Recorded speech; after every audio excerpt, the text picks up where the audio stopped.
Can I get a resupply in River Row? I'll head your way now.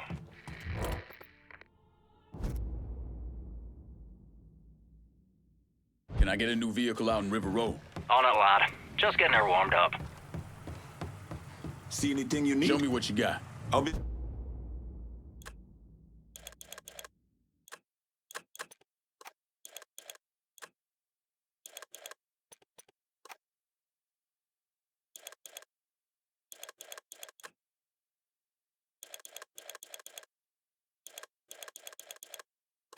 Business is done. You know how to find me.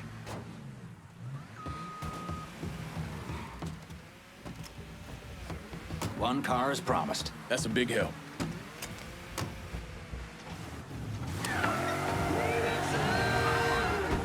Dear listeners, in today's very special episode of Native Son, we're going to be speaking with a man some of you know, some of you have heard of, Mr. Hollis Dupree.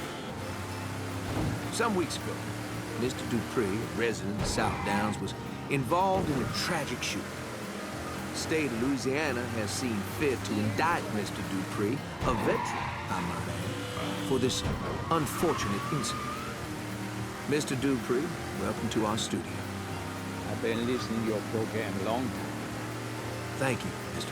Dupree. Scoot on a little closer to that microphone. Make yourself comfortable. There you go. Now first, I just want to say on behalf of the listeners, thank you for your service to our country. When did you serve? Oh, they had me out in Luzon in 45. Oh, Marines, right? Yes, sir. Still carry around shrapnel in my arm from that fight. A few years later, they called me back for another go-around in Korea.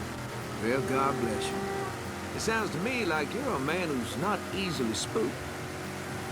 It's nothing I really even think about. Your country says you gotta go do something, you do it. That's just the way it works. Right. Which doesn't really fit in the picture the papers, nor the papers are trying to paint here. A white man who's afraid, paranoid, shooting a pair of innocent color boys. Well, they wasn't there.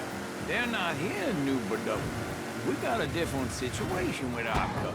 They're doing more than marching here. All right, now some of our listeners might need a little context. Could you elaborate on that?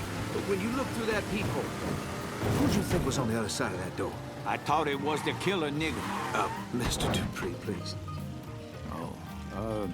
I thought it was that colored man you keep hearing about. The crazy one. Now, I've heard some of these same rumors. It could...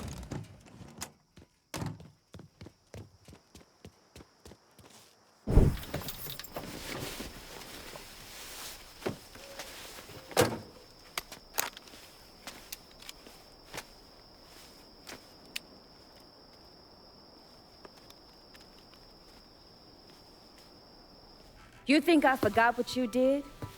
You can blame Marcana all you want, but it was your men who ambushed us. My men were following orders. We got rules. Not my fucking problem that you people don't understand. Yeah, well, I'm about to make it your fucking problem. The shit is this, then? Goddamn. If it ain't the city's favorite pot-licking donkey, Thomas Burke. The fuck did you just say to me? Put the gun down, Burke.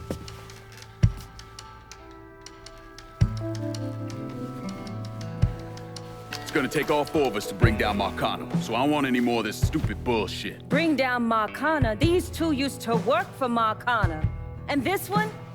Do you know how many of my men this canard killed because Marcana told him to? Fuck him, and fuck you if you think I'm ever gonna trust Hey, these get the two. fuck out there. There's no sweat off my ass. You don't trust him? Good. Because I don't trust any of you. But that doesn't change the fact that I destroyed Barbieri's operations, killed Doucette and those other redneck motherfuckers, and saved Joe ass from Greco's men. So here's what you need to decide right fucking here now. Either fall in line or get the fuck out. Just know. Second you step out that door, your name's getting added to my list, right beneath Marcano's.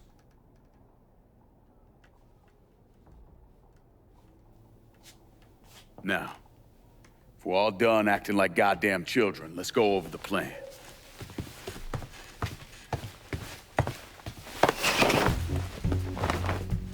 In order to bring down an organization the size of Marcano's, we need to eliminate the people at the base and work our way up. It's the same thing I did in Nam. I know the military filled your noggin with all manner of tactics and schemes, but let's not overthink this shit. Say we go out to his house and shoot him. Shouldn't take more than an hour or so, not depending on traffic. And what you think gonna happen after? Everybody else just gonna lay down and die, you stupid-ass motherfucker? Cassandra's right. Just killing Marcano doesn't get us anywhere. One of his brothers will take over and we're right back where we started. So, first, we go after his lieutenants. Then, once they're killed, we seize their territory and move on to the capos. Once the lieutenants and the capos are killed, Marcano will be isolated and alone. And that's when we go after him. Hold on, what happens to those territories we get from Marcano's guys? Once it's in our hands, I'll decide who gets to run the day-to-day. I give you a district, you get the rackets and everything else. But I'm also counting on you to hold it. Keep that bastard from reclaiming it. One last thing. Y'all know that building that's going up across the lake? He's building a casino. Marcano's constructing this so he can go legit. All his money's tied up into that thing, so once he figures out what we're up to, it'll limit his options. More importantly, it's an emotional attachment. Emotions make people irrational, greedy. So that's where we hit him. Right in the goddamn heart.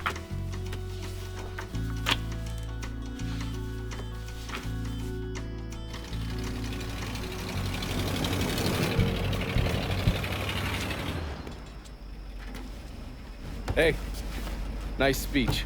Think they bought it? Okay. They're all too greedy or pissed off at Marcano to back out now. At least until one of them decides to try the crown on for size. Well, if it comes to that, I'll handle it.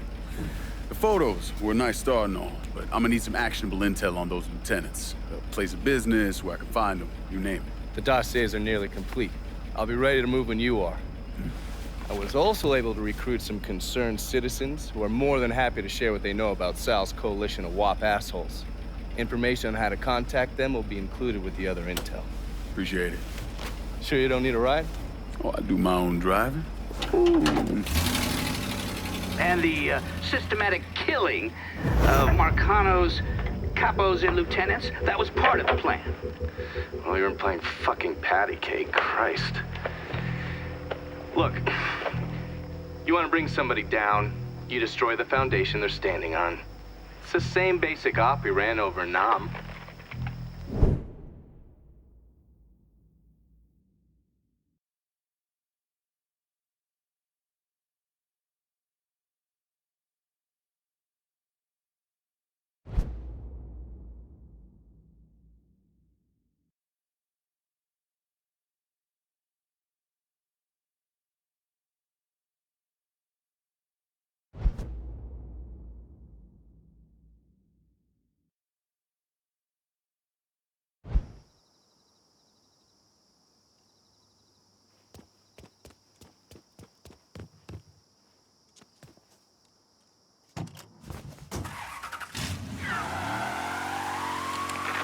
Quick New Bordeaux news with an update in the Hollister pre-trial. Defense attorneys for the elderly Southdown resident claim he was simply reacting to the recent wave of colored-on-white violence that has plagued New Bordeaux. The defense also painted a damaging portrait of one of the victims, Trey McCall. He apparently spent time as a teenager in juvenile hall for undisclosed crimes. Dupree's defense is being paid for following an outpouring of public support for the Korean War veteran.